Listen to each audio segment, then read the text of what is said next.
Hello guys, in this video, I will show you the comparison between Core Elect and LibreElect to find out which is the best Kodai Media Center OS.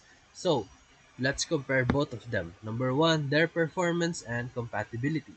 Core Elect is optimized for Amlogic hardware and offers more advanced features like HDR10 Plus and Dolby Vision support. It runs incredibly smooth on devices like the Odroid N2.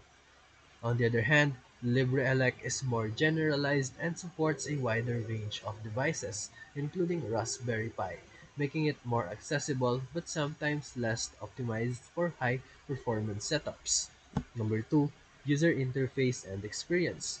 Both of them run Kodai, so the UI is largely the same.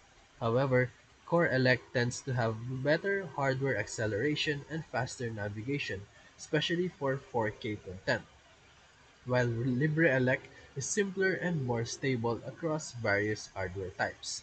Number 3, add-on support and updates. LibreElect has more consistent updates and is more lightly beginner-friendly when it comes to add-ons, while Core Elect is more community-driven and may require a lot or a bit of technical knowledge, but it supports advanced features and cutting-edge plugins sooner. Number 4, use case suitability.